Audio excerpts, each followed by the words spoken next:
yet another strategy meeting, and I was surrounded by good people, people that I liked, but we were talking about goals that I no longer really cared about. And I realized that my energy was going down, not up, and I'd lost a bit of the excitement that I used to have. And I started asking myself, am I really going to do this for the next 10 years? And based on some of your responses in the chat just now, I'm sure some of you feel that as well. And it was easy for me to think that, you know, I should be grateful, right? And I was grateful for the position that I was in. But I realized that gratitude and fulfillment, which is what I was really looking for, aren't the same thing. But I kept thinking about leaving KPMG, and it didn't make any logical sense for me to do that. Why would I give up the high pay, the security, and the status of the partner role that I had? And I thought about this for the best part of 2 years. And then I reframed the choice. So instead of asking, what will I lose if I leave? I instead asked, what am I going to regret if I don't? And that question changed absolutely everything for me. And I left a few years ago to build a personal and professional development business in which, alongside executive coaching and international speaking, I run something now called Atomic Ambition, which helps other people to make big decisions about their own careers. And if you've got a big decision to make about your career, you're not alone. And also, the more senior you are, the more difficult that decision becomes. And the longer you leave it, the more the problem compounds. But imagine feeling that spark again, you know, that buzz that you get from doing work that really matters to you, or finding a new progression path that you're excited about again. Or maybe just imagine waking up on a Monday morning and feeling excited about the week ahead, because what you're doing fits who you've become and also who you want to be next. That's what I spend my time helping people to do. And that's what today is about, the 3 steps to help you to unlock the career that you deserve.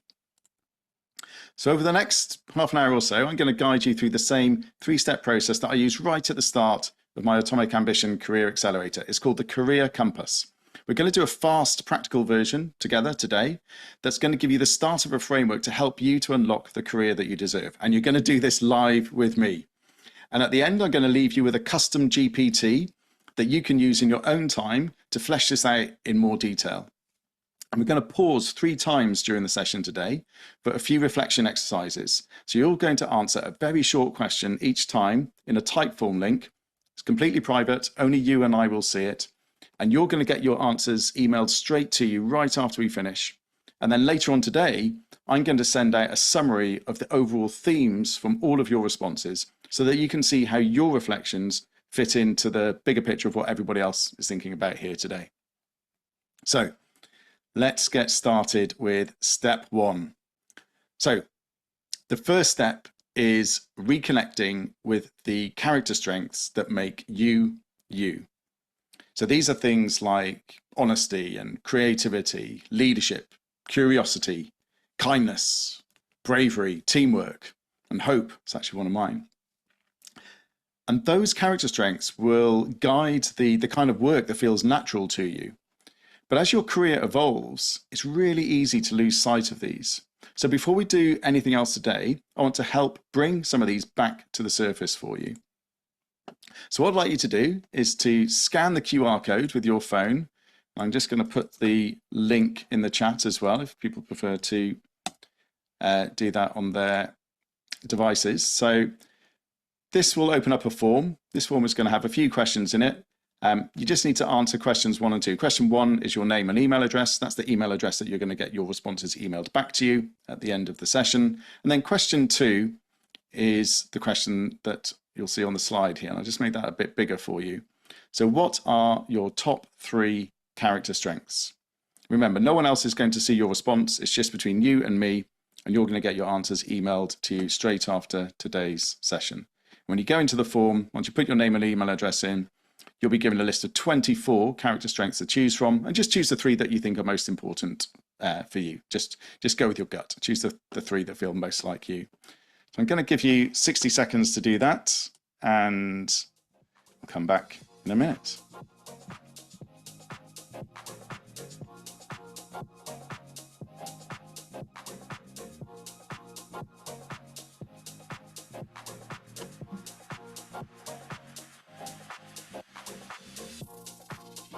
bigger in case people need to see the QR code.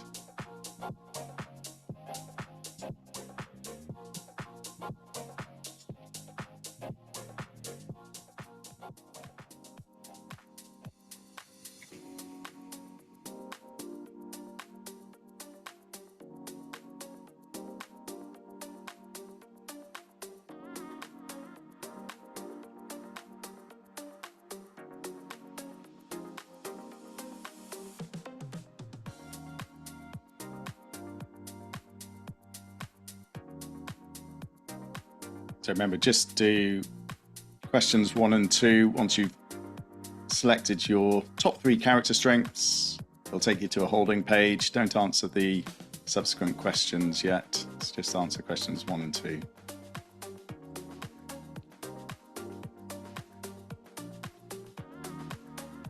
I've done a more detailed exercise to identify my own character strengths. I always find it quite hard to look at a list and think, okay, well, what are the top 3? So just give you a moment longer to do that. It's hard to pick just 3. Yeah, exactly right. In the link that you'll get at the end for the custom GPT, there's a link to an exercise to do this in more detail. But for the purposes now, I just tell people go with your guts, choose the top 3 that feel right for you right now.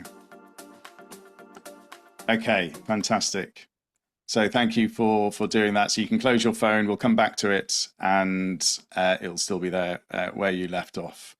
Okay, so those 3 character strengths they're your anchor points. So they explain why certain parts of your job feel natural and enjoyable to you, and also while other parts of your job feel like harder work. Because when your character strengths are being used in your job, you feel like yourself. But if they're ignored or even abused, then you'll feel frustrated or stressed. In Atomic Ambition, we use that more detailed strength assessment that I just mentioned. And I say you're going to have access to that in the custom GPT at the end of today's session. But those 3 character strengths that you've just identified, they're going to work fine for now. Because everything that we do from here, the kind of work that gives you energy and the career outcomes that make you feel fulfilled, they're all going to connect back to them. So those are the strengths that ignite you. Now let's find the kind of work that keeps your engine running. So step 2. I suspect all of you are doing work that you're good at, probably great at, but maybe not work that energizes you as much as it used to. And that's a problem, right? It happens because we build our careers on competence, but being good at doing something doesn't necessarily guarantee that we're actually going to keep enjoying doing it or even be energized by it. So you start saying things like, work's fine, but I don't really feel excited by it anymore. Or I feel like, I'm just kind of on autopilot going through the motions. Or maybe you are challenged, but you're no longer excited about the challenging problems that you're actually solving. So you need a change, but you don't know what kind of change you need. And that's because as you get older and more senior, your success reinforces itself. So you get rewarded for being good at something, so you keep on doing it. And over time, it becomes harder to picture doing anything else. But we can do something about this, so there's some good news. So when your day-to-day work aligns much more with what you're good at and what energizes you, everything else becomes easier. Your enjoyment of the work, your performance in doing that work, your own confidence in the work that you're doing, and even your income, because money and compensation typically tends to follow energy. And energy comes from doing things that you're both great at and that you enjoy doing. And if you don't believe me, some of you may have seen this clip before of Steve Ballmer, 30th employee at Microsoft and its CEO for about 15 years back in the from 2000. Look at his energy. That is a man who really loves Windows, and his net worth is $150 billion. Now, I don't suggest we all need that sort of energy, but let's find out what energizes you. So we're going to do another short reflection. Again, this is completely private, but what I'd like you to do is go back to the form. You should just be able to go back to it on your phone or on your laptop. Click the continue button. If you've lost it, you can scan the QR code again, or put the link in the chat again, and your browser should remember where you left off. But what I'd like you to do now is answer the question, what kind of work gives you energy? And I've put quite a few examples in the type form, because I know this can be quite difficult to think of off the top of your head. So you can either select a few of those examples, or it's a free text box, so you can put in the type of work that gives you energy if something more more personal to you comes to mind. So I'll give you a minute or two to do that for yourselves now.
So put a few things in here, the kind of work that gives you energy, either select a few from the examples in the form, or something else comes to mind if you put that in.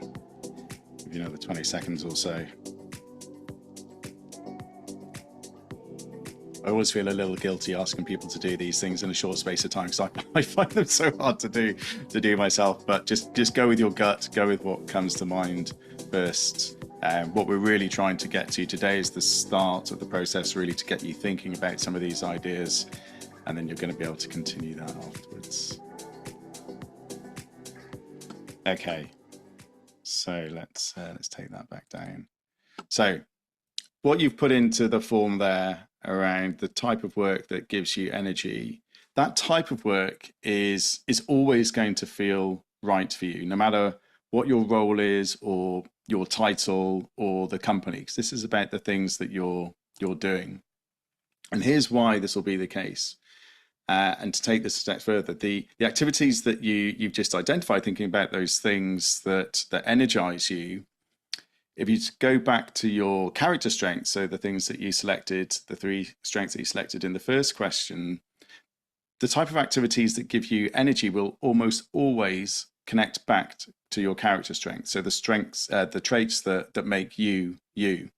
And when your work allows those character strengths to show up through these types of activities, that's when you really feel alive. And that is the work that you should be doing.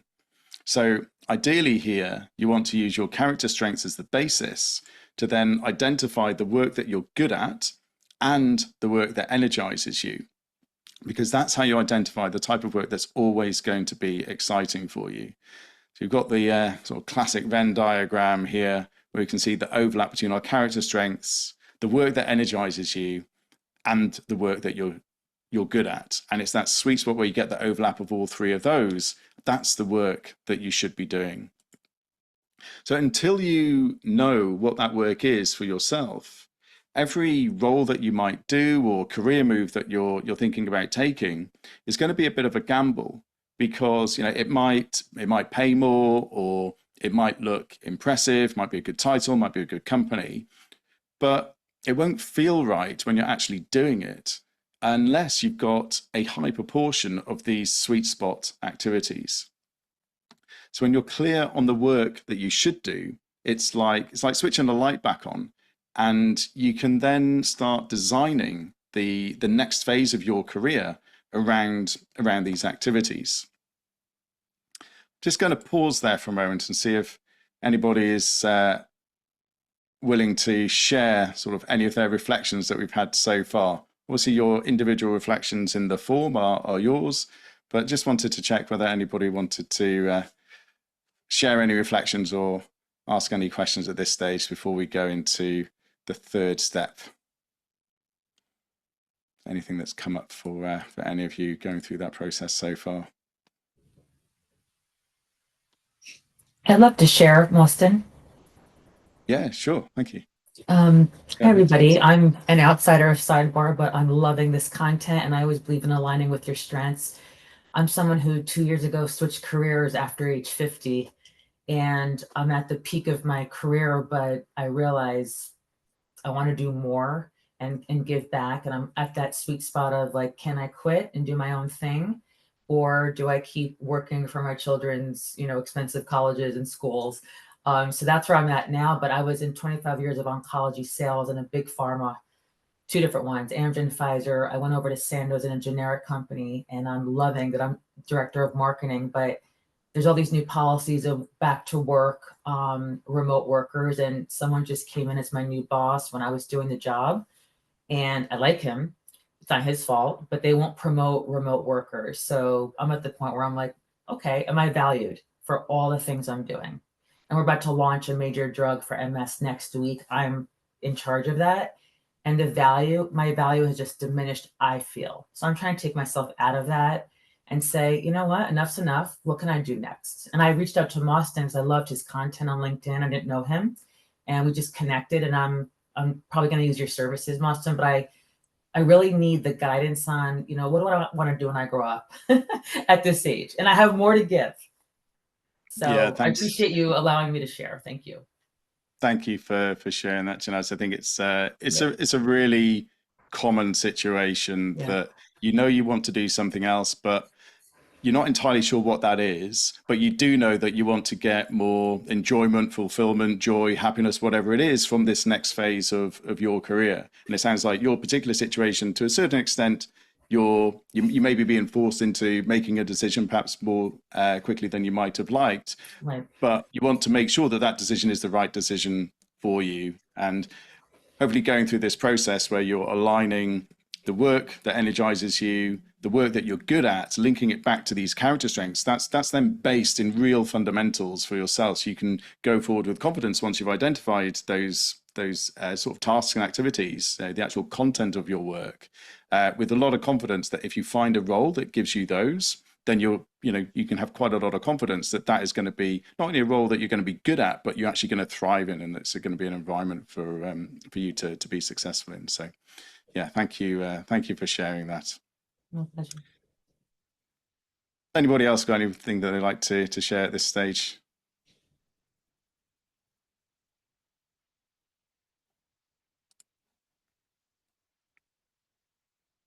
Okay, let's go into step 3.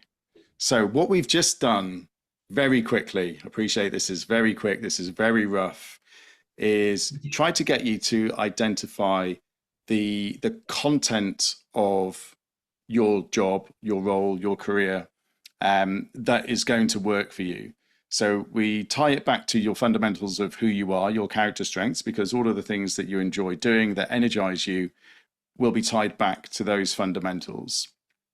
And then in that second question on identifying the work that energizes you, those are some of the tasks and activities. And what you really want to do is create a subset of those tasks or activities that energize you.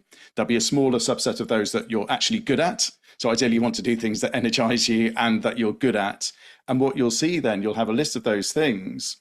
And to really refine that, you can then compare it against your character strengths and say, well, which of those really allow me to demonstrate these values or to live these character strengths? And those are the tasks or activities that you want to find in your next role, or to bring more of into your current role, to really get that sense of satisfaction and fulfillment from what you're doing. So that's really about the content. of what you're going to do. You know, the stuff that you end up doing at, 10 o'clock in the morning on a random Tuesday, the actual specific tasks and activities. And some people get to that stage. Most people just think about, what am I good at? What are the tasks and activities that I'm good at? And what have I demonstrated I'm competent at before? And I'll do more of that, or do a bigger version of that, or do a more senior version of that. And that's a mistake if they're not enjoying what they're currently doing, or if they're looking for more fulfillment from their role, because it's essentially more of the same. So that's why you want to do those first steps to really identify the activities of your role that tie back to your character strengths. So you know you're going to, those are based in real fundamentals for you. This third step then is around the emotional outcomes that you want from your career. So you've identified what you want to do, but this step is where most people go wrong. So listen carefully to this, because when I ask people, what do you want next from your career?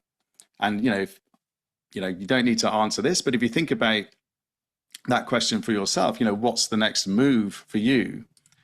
Most people I work with will be thinking about a particular level of seniority, or a particular job title, or a particular function, maybe a particular company, maybe particular levels of compensation. So, attributes of a particular job. But those aren't the real outcomes that you're looking for. They're just the visible layer. What really matters is the layer underneath, which is the emotional outcomes, i.e. how you want to feel from doing that particular role. Got my GIFs on the go here, so this is one of my favorites. So, a bit of, what do I want to feel from doing a particular role? And a few examples here. So if someone says that they want to earn, say, $250,000, what do they really want? My suggestion is that what they really want is security. Security is the emotional outcome that they want from earning a particular level of income. They want to feel safe. If someone says, I want to work at a top tier company, often that's really about status. So that's the emotional outcome that they want from working at a top tier company, to impress others, to feel like they've made it. Or a slightly different one, I want to work overseas.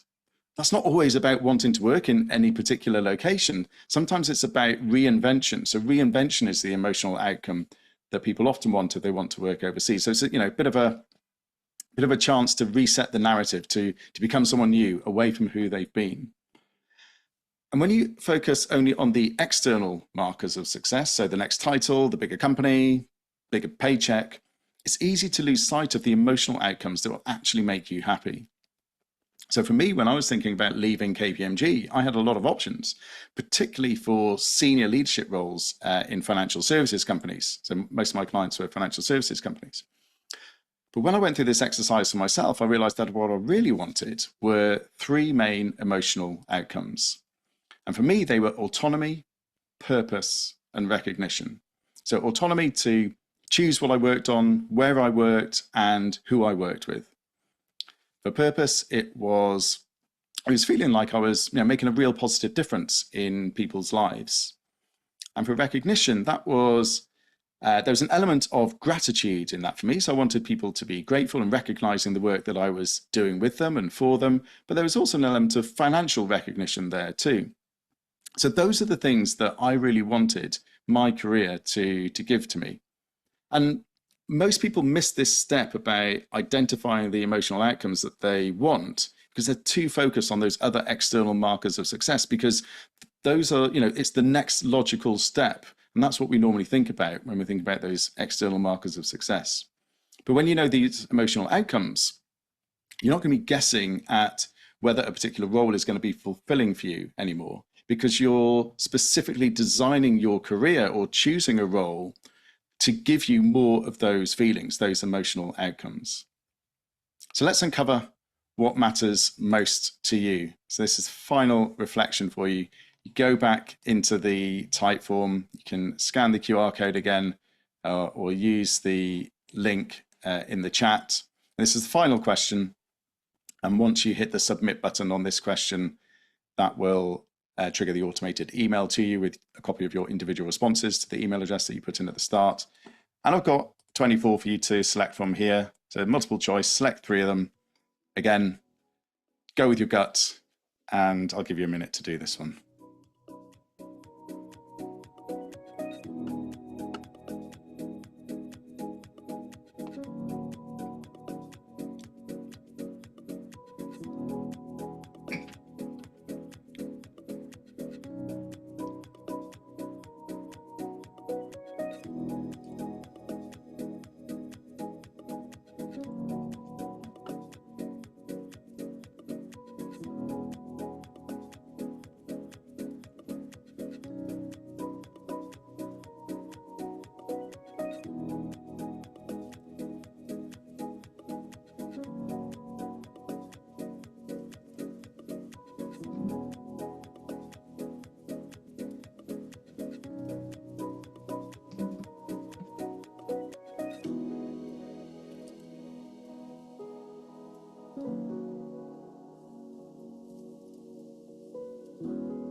What do you really want from your career? What are the emotional outcomes?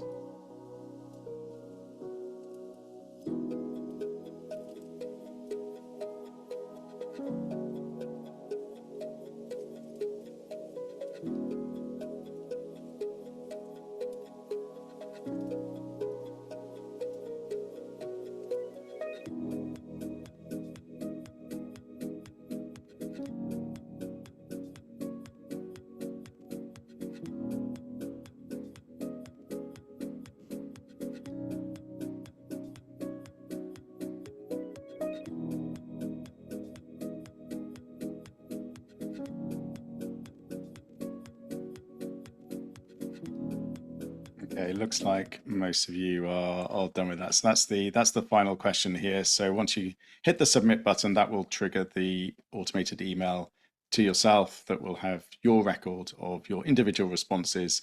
And then I'm going to collate all of your individual responses later today, and I'll send that around to you so that you can see how your responses compare against everybody else here today. Sometimes helps to get a little perspective that way. Okay, so what you've selected there in terms of your emotional outcomes, that's what you're really chasing when you're thinking about what you want from your career. Yes, a specific role might give you those things, but it's the emotional outcomes that you're after from that role. And once you identify those emotional outcomes for yourself, what happens is you'll start to see many more career options to get them. So instead of being focused, potentially on what's the next logical step, and yes, that next logical step might well give you some of those emotional outcomes. When you start from thinking, well, what are the emotional outcomes that I want from whatever the next step is, you actually get a broader array of possibilities to choose from. And when you build your next career chapter around those emotional outcomes, you're naturally going to feel more energized, more confident, and more fulfilled, because your career will finally fit what you really want on an emotional level. Inside Atomic Ambition, we spend some time connecting these emotional outcomes to your next move, so that every choice, whether it's staying in your existing role, promotion, progression, leaving to join another company, starting a business, make sure that whatever that is truly anchored to what really matters to you, what you really want as the outcomes.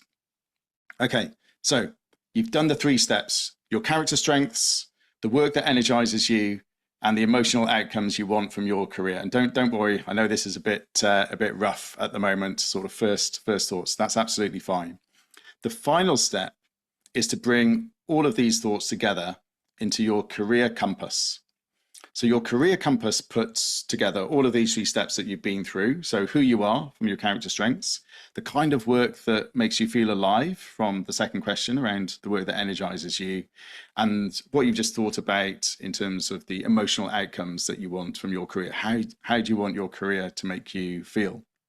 And your career compass will then become your filter for every career decision that you need to make.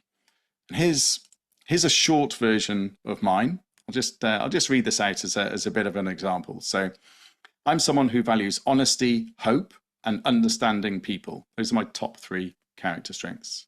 And I feel most alive when I'm helping people to align their work with who they are and with who they want to become. And I want to feel in control. I want to feel a sense of purpose and recognition, both emotionally and financially. Now, I'm not going to ask you to write yours now because it takes a bit more time, but I am going to ask you to write it after we're done today.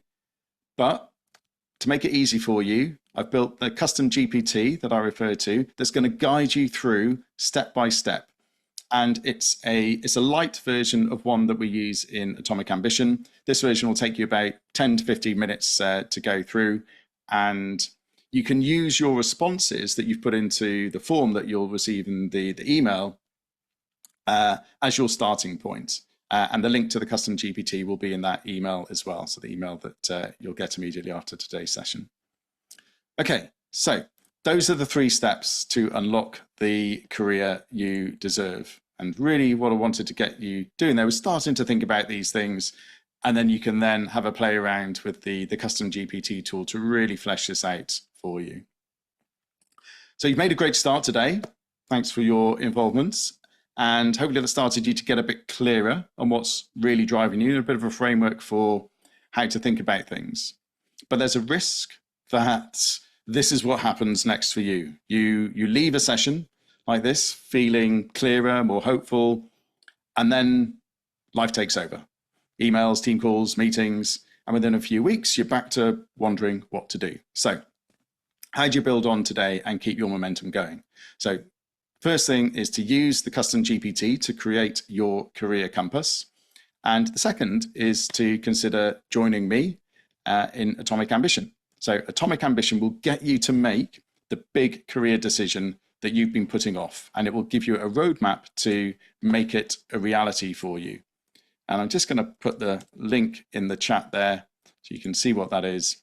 But just very quickly, before we go to questions, it's a 4-week live small group program for experienced professionals such as yourselves who are ready to design the next chapter of their career. Most people join because they want to know what to do next.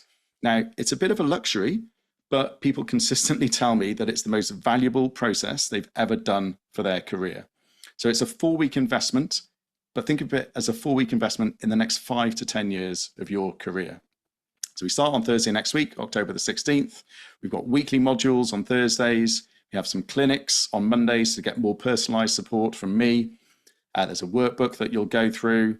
It looks a bit like this. There are various custom GPTs and prompts, and everybody has a one-to-one momentum call with me once the 4 weeks are up, because I want to make sure that whatever you've decided and planned in Atomic Ambition, you're actually following through on in terms of the outcomes that you want.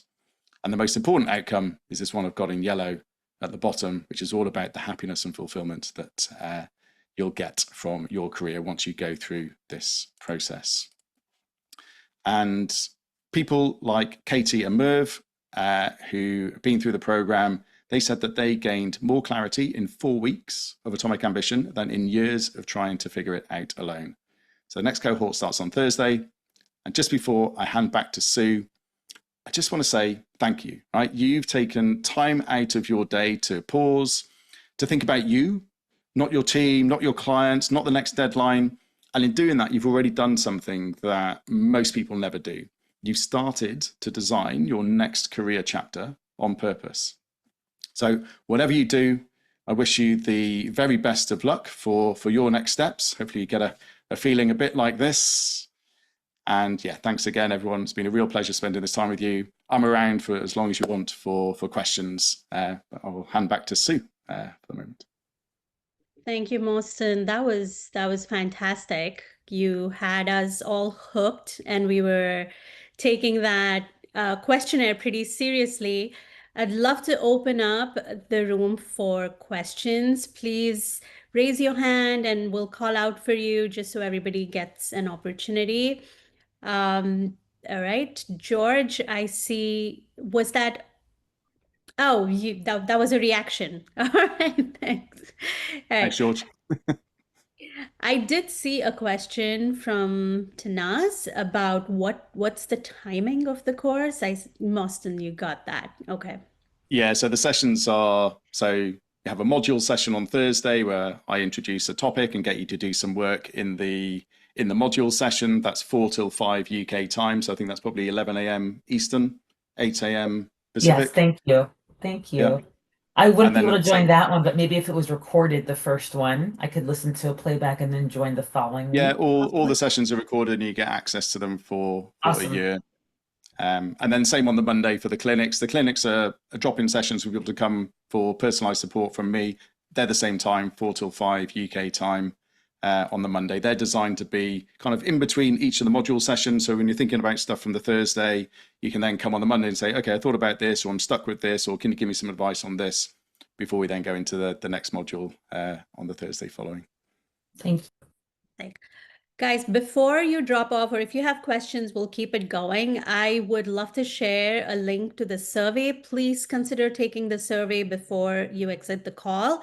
It helps Mostyn understand what worked and how much you all loved it. And it helps Sidebar also get an understanding of what kind of sessions to bring to you all. So I'm going to share my screen, similar style to what Mostyn did. There's a code and I will drop the link as well. So really quickly, but if you have questions, please, please keep it coming as well. Oop, wrong screen. All right.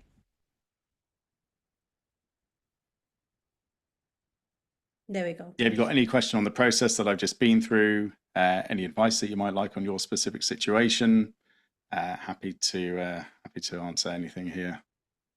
Give you my view.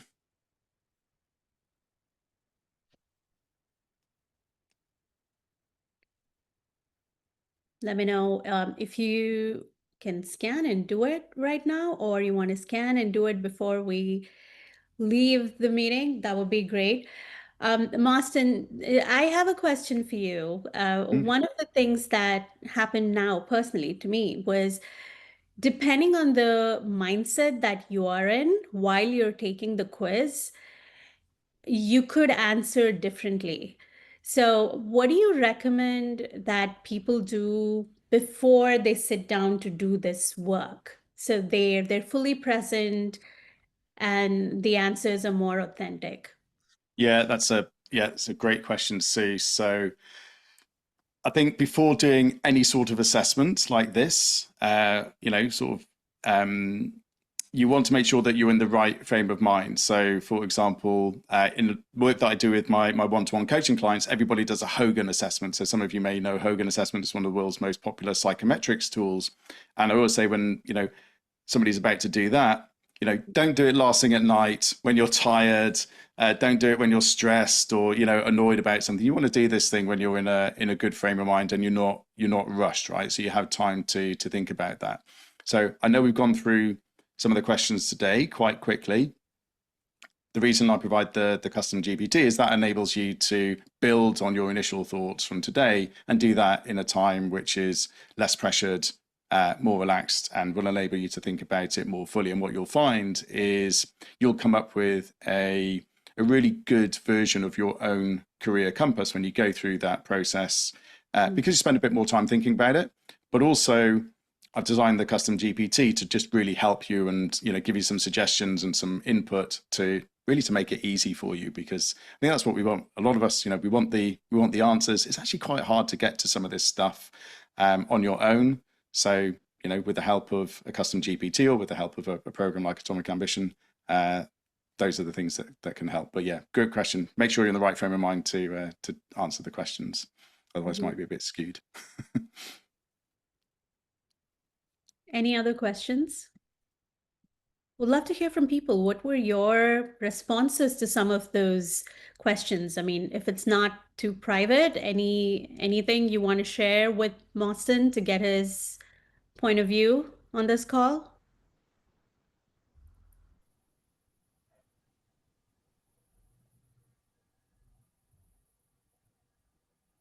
I actually, I can share. So I had to redo the form because I did it the first time and then I didn't realize the last question was the same one again. So I've ended up with you'll have two versions of my answers, which is quite interesting because I'm now even within the same frame of time frame, I wonder if my answers are different off the few questions. Yeah, that's as well. interesting. So yeah, I think that's it's an interesting situation, right? Because what you really want to do is identify some of these things that are, you know, fundamental for you. In the link in the custom GPT for the first question around your character strengths, there's a link to something called the Values in Action Character Strength Survey, which is what I recommend people do in order to come up with those character strengths. So that's a more detailed exercise that you do. It only takes about 20 minutes. It's free. And that gives you the output from that is a PDF of your top character strength. So it's a proven process. You know, people answer these questions in a particular way.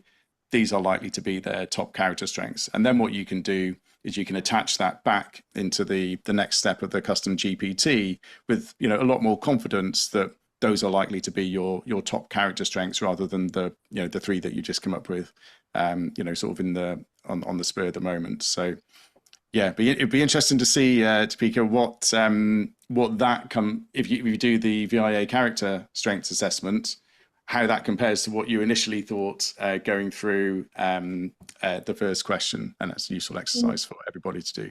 But with all of this, there's not going to be one right answer for you, but what you want to try and do is start the thought process so that you're able to narrow down what is going to be much more impactful for you, or have a bit of a framework or some criteria to use when you're making decisions about your career that are distinct from what most of us do, which is, what am I good at? What's the next logical step? And that's normally a terrible way to approach, you know, the next career move. If you're looking for more fulfillment, if you're looking for more happiness from what you're doing, because more the same, but with a bigger title or a bigger office or a bigger company, isn't going to give you the happiness and fulfillment that you need. Thank you, Deepika. Thanks, Mostyn. All right, so if no more questions, then I think we can end this call. Mostyn, thank you so much again for your time and for sharing your wisdom, and for the custom GPT. I can't wait to dig into it and see what turns up. And we're also excited to see what the cohort as a whole chose, you know, what words did they choose, and what were some of those patterns, and were there something that was common amongst all of us?